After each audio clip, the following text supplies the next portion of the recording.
Welcome to our show, Communication with Our Extraterrestrial Family, Part 1 of 2 on Supreme Master Television. In recent years, our cosmic brothers and sisters seem to be making their presence more known to humanity. Unprecedentedly, people across the globe are capturing photographic and video evidence of UFOs or unidentified flying objects appearing across our skies, while others are coming forward to share their testimonies of friendly contact with extraterrestrial visitors.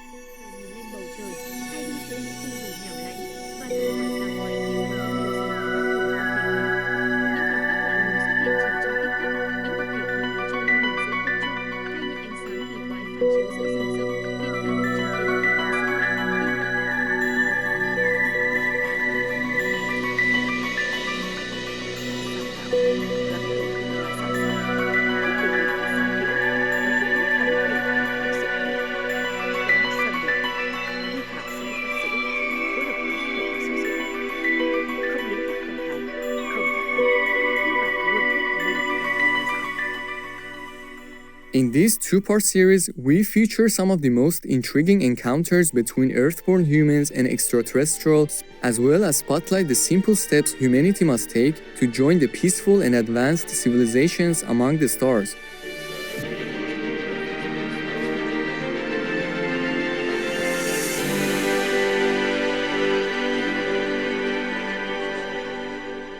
We begin with the UAP or Unidentified Anomalous Phenomena encounters of United States military veteran Jacob Barber. How long have you known this secret about unidentified anomalous phenomena being of non-human origin? For more than 10 years.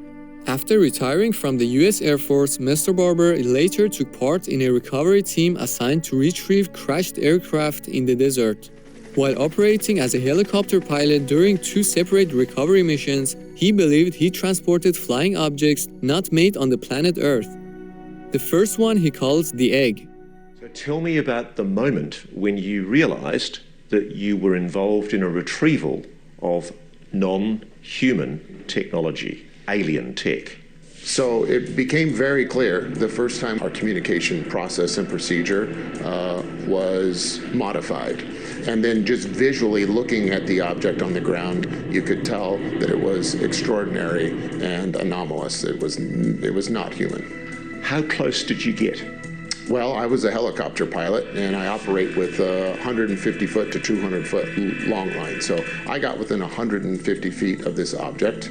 I saw an egg, a white egg. It was like pearly white, like a metallic pearly white, the best I could assess. There's no engine, there was no thermal signature. I can also tell you that the reaction by my team, we all knew we were dealing with something extraordinary.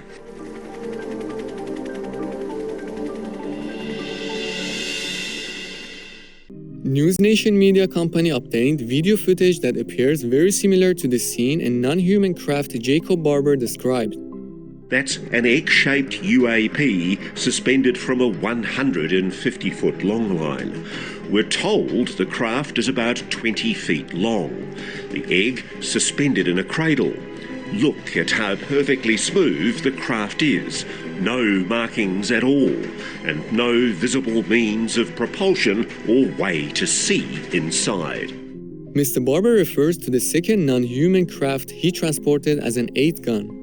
The 8-gun was essentially a flying disc with what looked like 8 delineated sections when looking down. So as I get closer to this pick site, I start feeling odd. I start feeling extremely emotional. And the closer I get, the more the emotion starts to overwhelm me. I feel this intense hybrid of sadness and happiness and beauty and song, and it was very disruptive to me because I had a very practical responsibility at the time to operate a helicopter in the mountains at night, and I began wondering what was wrong with me. It was late. I'm like, am I just stressed? Am I tired? And I don't know. But as I came over this object for the pick, it was this overwhelming sense of emotion. Mr. Barber then felt something within the craft communicate with him peacefully through telepathy, profoundly impacting his life. I felt like something connected with me. I felt like something had tuned in to me and my soul and was providing me some sense of guidance on what to do and how profound what I was doing was. And it was so overwhelming that I began to cry. Was it loving? It was loving. But there was a sense of sadness at the same time. It was a very feminine energy, I'll tell you that. It felt like the spirit of God, but not in any masculine sense. And it wasn't like a soul, it was like a frequency that I was connected with. And whatever that force was since that night, it has stayed with me.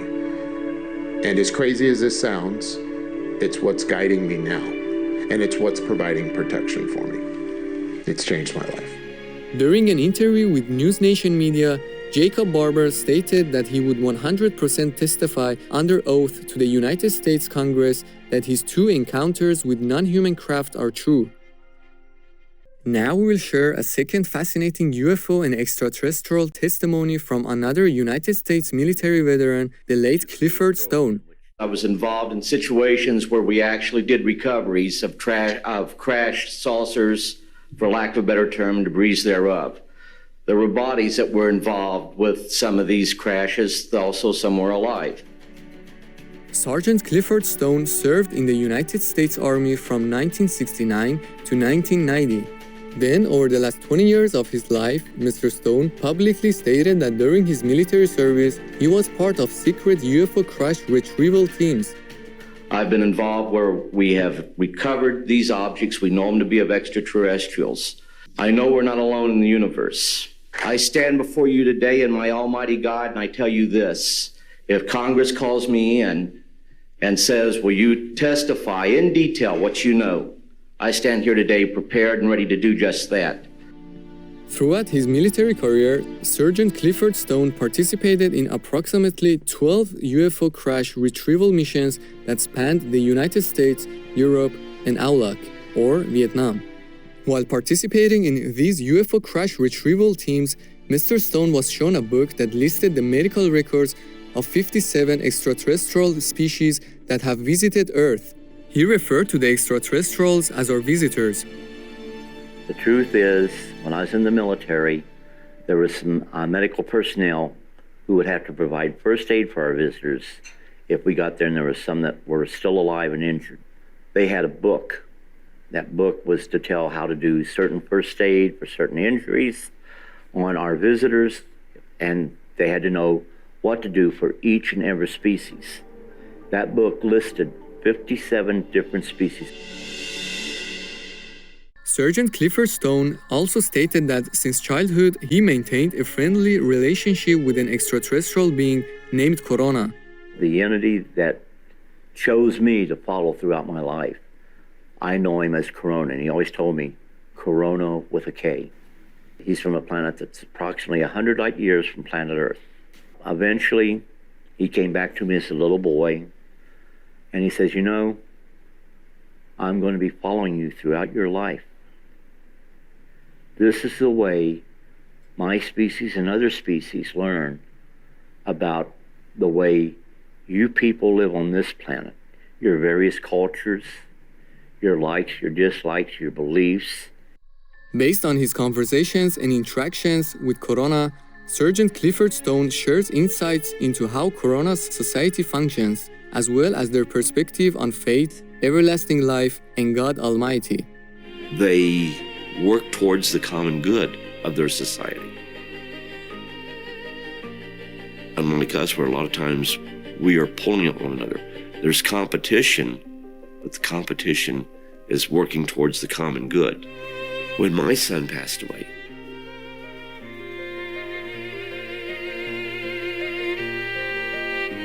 Corona, I think, mourned with me.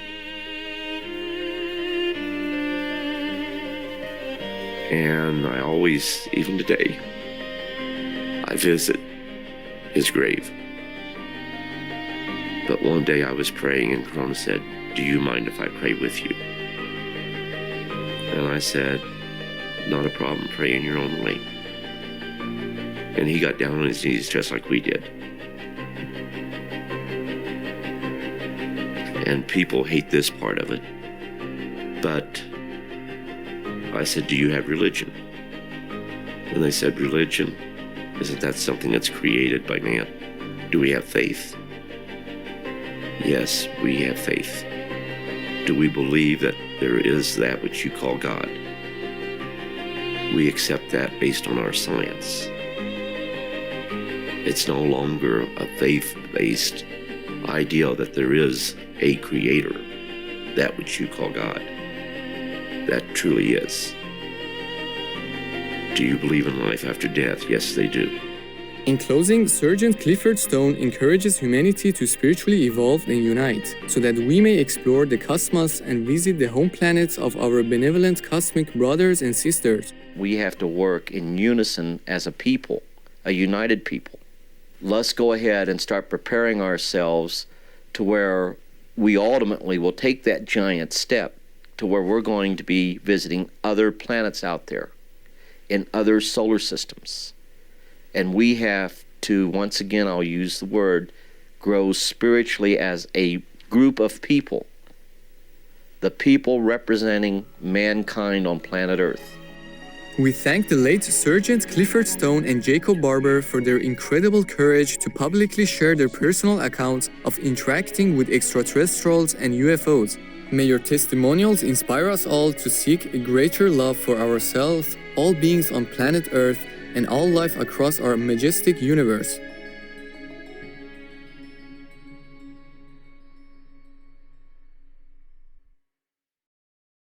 One of the greatest and most fascinating questions of our time is, are we alone in this universe?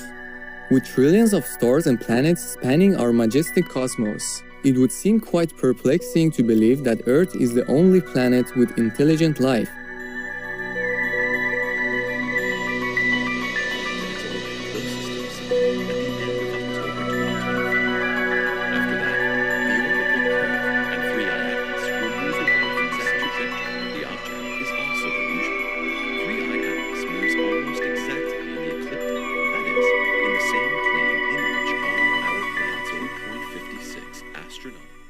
In recent years, there have been increased sightings of UFOs or unidentified flying objects reported across the globe.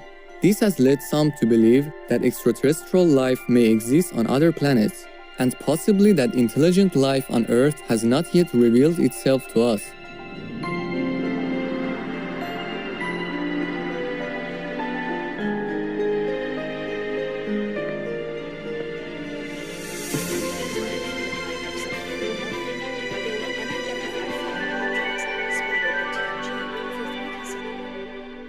Today, in the second part of our series, let's explore two more remarkable testimonies that describe peaceful interactions between humans and advanced beings from other planets.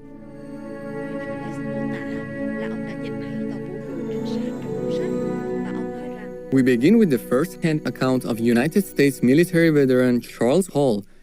And of course, one of the biggest shocks is they were so similar to us in so many ways. They love their children, they have a dry sense of humor, they love to tell jokes and laugh. Between 1965 and 1967, Charles Hall was stationed at Nellis Air Force Base in Nevada, United States, as a weather observer. At 3 a.m. each morning, Charles would travel 20 miles alone into the desert to a weather observation shack to perform his daily duties. While working, Mr. Hall discovered a fully operational extraterrestrial base isolated in the mountains on Nellis Air Force Base property known as Area 54. Over time, he developed friendly relationships with many extraterrestrial beings who would often visit him at his weather shack during the early morning hours. He refers to the beings as the tall whites because of their light complexion and ability to continually grow taller over their 600-year lifespan. They used the base at Indian Springs up in Area 54 for the same purposes that the U.S. Air Force and the U.S. Navy use bases in the Pacific. They use them as a place for their deep spacecraft to put in, to refuel, to refurbish, and stand out to space again. He provides a physical description of the tall whites and highlights their unique personalities. They're humanoid. Their skin is as white as a piece of paper. Throughout much of their adult life, they're the same height that I am, 5'11", 6 feet tall. They have large eyes. Their eyes are perhaps twice as large as ours, and their eyesight is as good, at least, as that of a cat, and their hearing is as good as, at least, as that of a dog.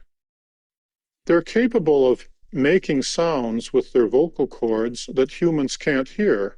Their lips are not as prominent as humans, and they don't have teeth, they just have ridges, because they're plant eaters, they don't eat meat. They were really quite friendly. Each one of them was an individual. You had to deal with each one of them as individuals. It took a while to get used to that, and it became a process of getting to know each one to the extent that you dealt with them like people.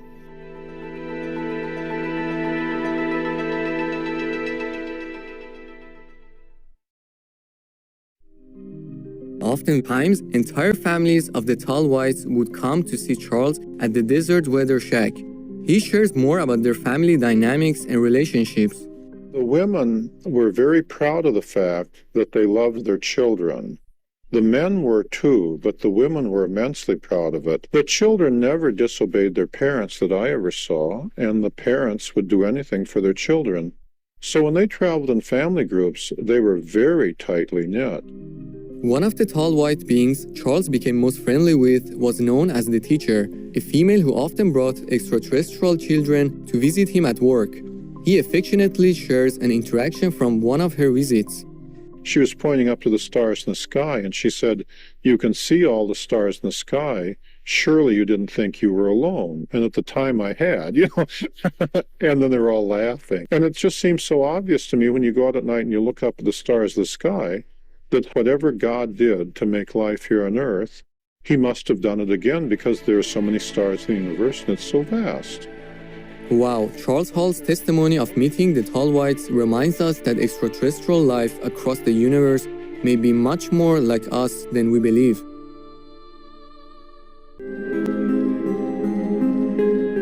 Noble viewers, we are delighted to have you with us once again for Communication with Our Extraterrestrial Family, Part 2 of 2 on Supreme Master Television.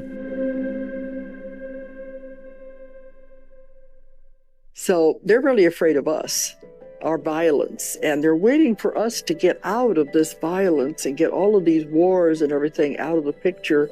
Then we can join with them. The late Dolores Cannon was a self-trained hypnotherapist, UFO investigator, and trailblazer in the field of past life regression. During her 40-year career, she developed the quantum healing hypnosis technique, or QHHT, which allowed her to tap into her patients' subconscious minds and past lives. In the mid-1980s, Miss Cannon began conducting past life regression therapy sessions on people who had previous encounters with extraterrestrials. She stated that during these sessions, the extraterrestrials began communicating directly with her. When I was working on this for quite a while, the ETs began coming through these people. Because I work in the deepest possible level of trance. They would come through and they'll say, "You're the one we're supposed to give the information to." The extraterrestrials first shared with Miss Dolores Cannon their hopes for humanity to evolve into a more loving and compassionate society. They're afraid we're going to blow up the earth. They don't like the fact that we're doing all these horrible things. That's what they said. They can't understand how we can kill someone of our own kind. It just doesn't make sense to them at all. We can't join them until we get through with the violence and these wars that we're having right now. We have to get through all of that first. They have tried and tried to help us repair the old earth that we're on. We have damaged it so much. They said we have polluted the waters, we have polluted the earth, the sky, the dirt, the animals, everything is suffering.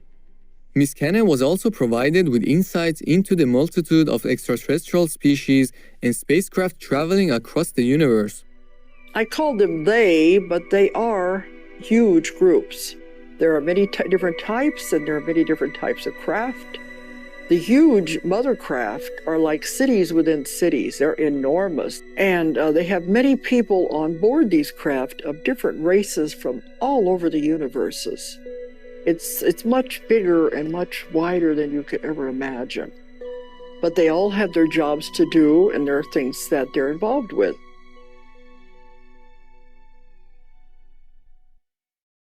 The extraterrestrials also shared a message with Miss Dolores Cannon to convey to the humans of Earth. They do want us to join with them eventually, but they want us to know we are children of the stars. We have been created and taken care of since the beginning of time.